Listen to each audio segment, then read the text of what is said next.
What's up, everybody? Welcome back to the channel. And as you can see in the background here, we're looking at some Destiny.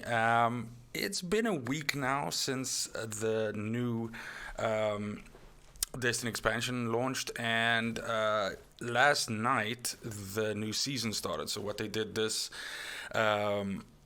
time around is with the expansion, they waited a week before the new season started, so they were kind of like staggering the content a little bit. So we got the two new locations, well, one new and one old, Europa and Cosmodrome, and then a week later the season content basically started, so that we can experience the expansion first, and then obviously get to the season, which is the general grind that you have with every one of these. This one in particular is Season of the Hunt.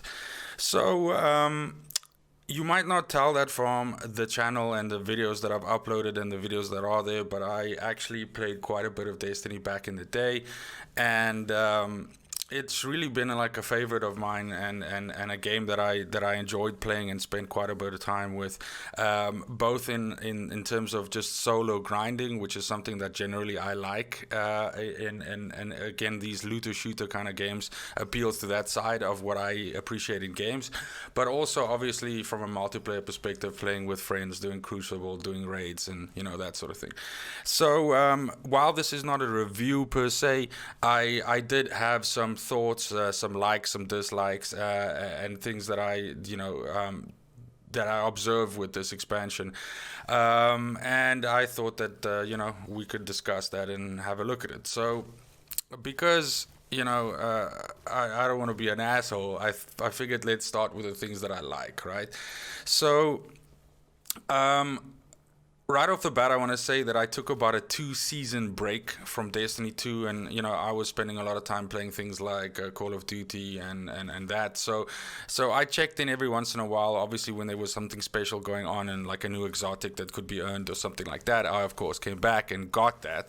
But I essentially took a break, and in both cases, I did not complete even the how can I say, the season track, right, for 2 seasons. So I would definitely constitute that as a 2-season break, and what that has done for me is coming back to this now. The gunplay and the general like the control and everything, which has always been very strong with Destiny, is as good as ever. I immediately enjoyed coming back. The running and gunning and the abilities and all of that stuff is just really, really good shit. So it's as strong as ever. I had no doubt about that. I didn't think I was going to come back to a fucking broken game per se, or something that wasn't as fun as it used to be, because the core gameplay loop of Destiny, at least to me, has always been fun, and the bounties and all of that. There's a lot going on here that you can keep yourself busy with, right? There's a lot of busy work. So that's good stuff, and I when the night expansion launched, when I finally managed to get in, because of course this was an issue again, I found myself going, okay, cool, I'm going to play a couple of hours, and then a couple of hours turn into more hours, and then those hours turn into more hours, and before I knew it, I was doing like a 6 to 8, maybe 9 hour stretch. So still addictive, good shit. That's definitely a good thing. Secondly, currently the location that you see in this footage at the back here is the new location, Europa. So it's this icy wasteland kind of effect with lots of old buildings and that sort of thing, and caves you can go into and everything. And as a location, it's pretty awesome. Aesthetically, it's very it's a good looking location, and I'm sure there's a bunch of more secrets and things. The whole event, for instance, this month is discover Europa secrets. So I'm sure every week with the reset, there's going to be new things for you to do and new things to see, maybe a quest, a new one here or there. But nonetheless, it's pretty cool, and I've had a lot of fun exploring the area and sort of going around. In terms of size, I think it's not the biggest we've gotten yet. I would say it's, I guess, about, without checking this in any way or form, I would say it's about the size of the moon, I guess. Maybe a little bit bigger, I'm not sure. But yeah, so pretty cool. The Cosmodrome, which is the other location that came back, and I say came back because of course the Cosmodrome is an old, Destiny 1 location, is nice and everything, but it's more for the nostalgia vibes, so it's not, there's not really anything new, or at least not anything new yet. I do understand that they said that there's a portion of the Cosmodrome which still comes down the line or something, because it was a bit vague saying that we'll bring back some of the Cosmodrome. So maybe there's more to come or something like that, some unseen areas or just more of the old Cosmodrome areas. But I mean, it's nice seeing in the updated graphics and everything like that, but I mean, it's a lot of the things we've seen already, and so like I said, it's much more about the nostalgia than anything else.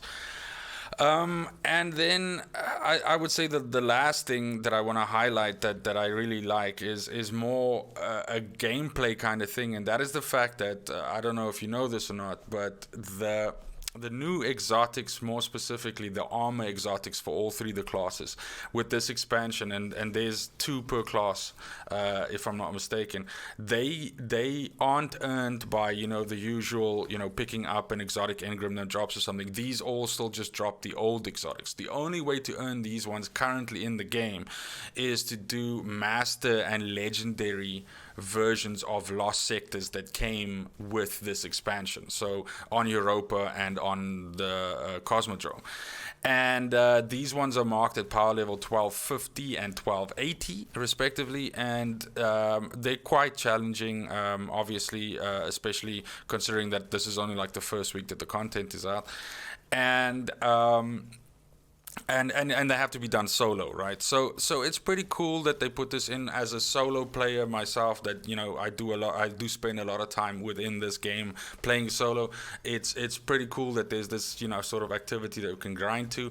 I was a little bit I was wondering whether it would go away after that first week, and they'd go like 1 week on, 1 week off for them to be able to earn it. But since the new week cycle started last night, and with Season of Hunt joining, I see that those lost sectors are still available. So it seems that this is just the way forward, at least for the second week running now. So you can get your your light level up, and then go do those, and for a chance of earning those exotics.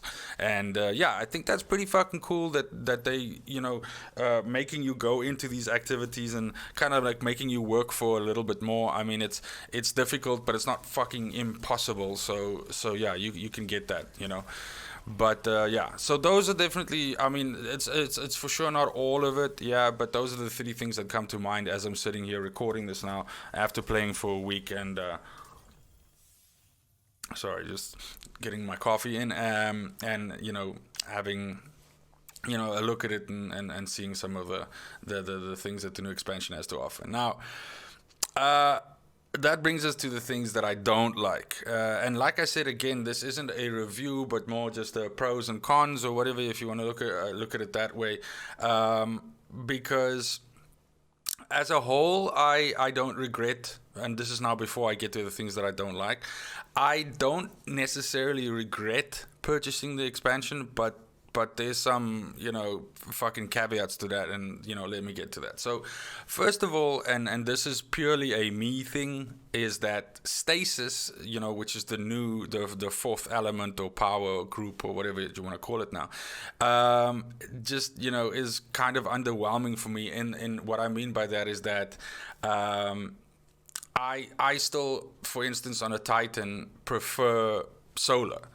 And that's just because I think it's more effective. And I've only been playing with stasis for a week. I'm sure I've only unlocked some of the mods for the power, so I'm sure that this can still change, or maybe be augmented by a different setup of guns and exotics or anything like that. That's entirely possible. But I'm just saying, right now at this moment in time, obviously the majority of my time has been on my Titan. The second, so my Titan's the highest light level. The second would be my Hunter, and the third would be my Warlock. I've played and experienced stasis on all 3. It's just the Titan I have, maybe triple the amount of time that I have on the other 2. But nonetheless, as a whole, the stasis is a little bit underwhelming for me, maybe from an aesthetic perspective. I mean, it's and more just from a utility. Like, for instance, with the Titan,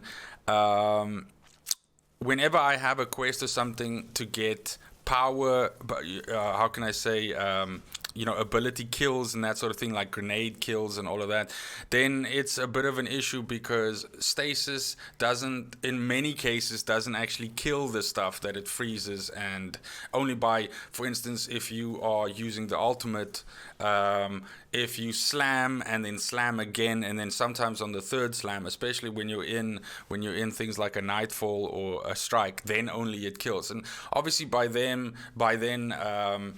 they've either been killed by gunfire by another player, which means you don't trigger the quest in any case, the credit for the quest, or it's just, yeah. So like I said, it's just it just doesn't do it for me, I guess is what I'm trying to say. Okay. But nonetheless, I mean, you can tell that a lot of work has gone into it, and they have said that of course, like Solar and Void and all of them, they have multiple different paths or different types within those powers, and Stasis at the moment only has the one. And they have confirmed that there's multiples coming, so maybe these are just, like the not so cool ones and the better ones are coming. I mean, we don't know. So, but right now, yeah.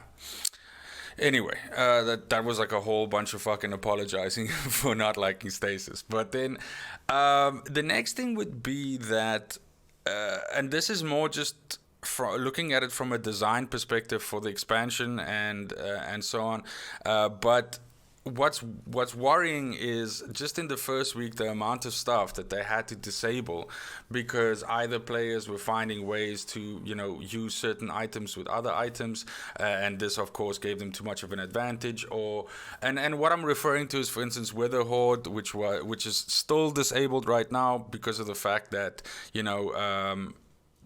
warlocks are able to have infinite supers with Shadebinder, which is the stasis version of their skill set, which is also still fucking a problem.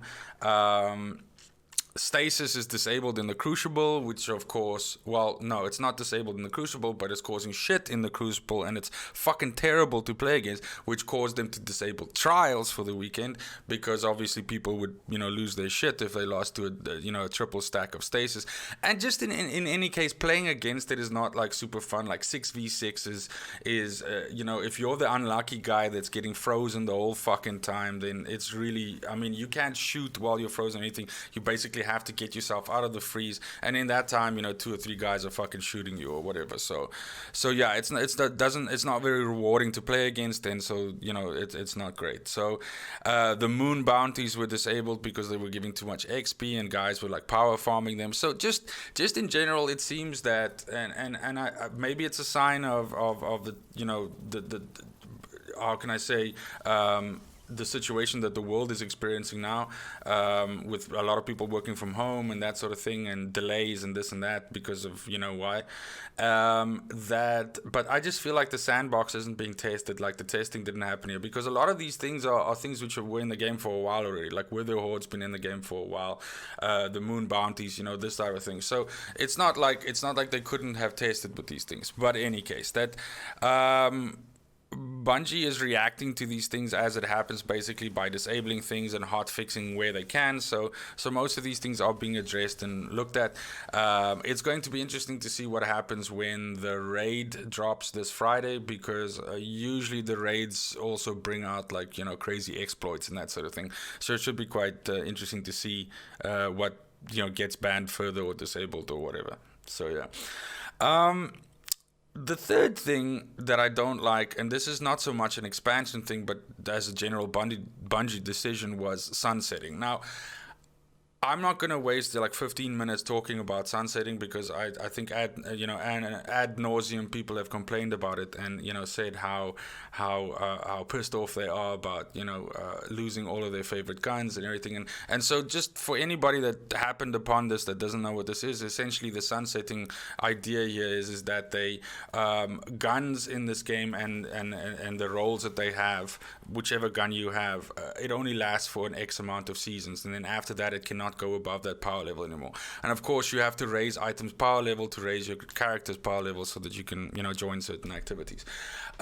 With the guns, I understand, because the point was that you have this situation, like for instance some of the guns which I've had since the very first season of Destiny 2 that I had a really good roll on with guns that I was still using. So from a design perspective, I get it, because you're making all of these new weapons, but people just aren't using them because they're like, yeah, I have a perfectly rolled this or that came from season 2, or something like that. So I get it. But what is really, really, really strange, and the only way I would really describe it is greedy with regards to time, is the fact that they decided to sunset armor. Now, while I would say, it could take you maybe, I suppose, months to finally get a specific gun that you're trying to grind for, and then having it sunset, that's frustrating as hell. Armor is even more egregious because of the upgrade path that you have to put into armor to get it to level 10, and the materials that's required for that, first of all, and secondly because in my case, for instance, it took me almost a year to roll a perfect set of armor for my warlock, only to now realize that now I cannot level that armor up past the entry power level of this season.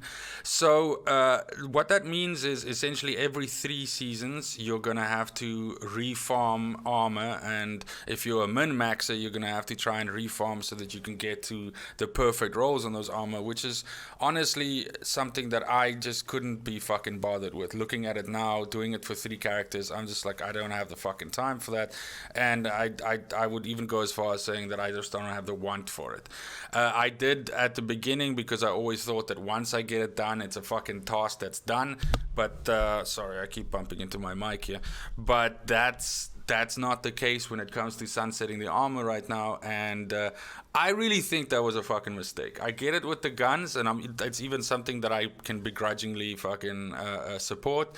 But the armor is after having experienced it now and just thinking having to fucking do everything, I just fuck it. I couldn't be bothered. So that's a big fucking no-no for me. That's a big issue for me. I'm not a fan of that at all. It's just shit. And then the last thing would be, obviously last night Season of the Hunt started, so I've spent a couple of hours with the season content. Due to whether you call it a bug or not, there's already a way that you can essentially max out the seasonal item, the lure. I was able to do it in about 4 hours. And so that's obviously taken a lot of the effort that would be spent in the season out of this, item. I don't want to say too much about it to spoil it or anything like that in terms of what the gameplay loop is, but nonetheless, it seems like it's not that. It's not that great, and I'm probably going to lose interest really fast, because essentially what it sets up is that you have this item that you have to use as a lure to then chase down these hunts it's a short little sequence of gameplay that you go in, you kill a bunch of mobs, and then you kill this boss, and you get the fucking loot. And you can modify this lure to drop items in a certain way, or certain types of items, or something like that.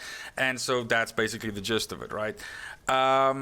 The only catch is the lure is powered by essentially juice that you need to build up by doing strike like activity, or basically any of the activities. So Gambit and Crucible works as well, but this essentially means that you have to then include those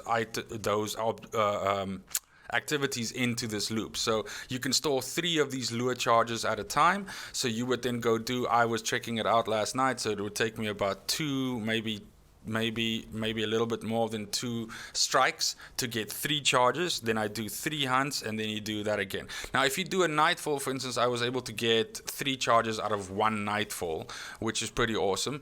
But nonetheless, there's a lot of this sort of having to redo, and since a lot of this is old content, we only really have 1 new strike.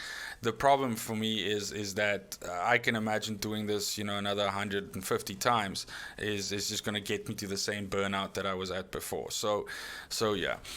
But that's essentially it. I know there was a lot more things that I didn't like than things that I do like, but nonetheless, I do still have fun with the game when I turn it on. My suspicion is that I'm not going to be here for the full season. Of course, depending on what the raid is like, which we'll see this Friday. It's exciting. The raids are always, generally quite good quality content, and very interesting to see. It's always cool to watch the world first and things like that. So excited for that. But at the moment right now, it's for me. Like I said, it's something that I'm going to enjoy for probably a bunch more hours, but I don't think I'll stick with it for the entire season, depending, of course, on what happens. There's things, also it's during this holiday season, so perhaps that's also why they did it. I mean, maybe the thought here is that people would play less during this time. I don't know. I'm just fucking spitballing here right now as to why it seems that this expansion and the season is there's not like a lot going on. But in any case, if you are a Destiny fan, I would recommend this to you. If you are not a Destiny fan and you're looking at dipping in right now, then of course you have all this old content and everything like that. So then I would definitely recommend it to you, because there's just going to be so much for you to do. This is going to eat up so much of your time, and it's really going to give you a lot to do, and especially if you've got some friends to play with. But if you're a grizzled old Destiny 2 vet, and that's the third category, and you're looking to maybe come back, and this was going to bring you back, you might be slightly disappointed. And the same things which disappointed me might be the same things that disappoint you. So I'll leave that to you guys to make up your mind about that. But thanks for watching. Thanks for tuning in. As always, I appreciate it. Thanks for subscribing, liking, and commenting on. Please go ahead and mention in the comments if there's anything else that you'd like to look at with regards to Destiny 2, the expansion, anything that you'd like to discuss. And other than that, have a good morning, have a good day wherever you are, and cheers.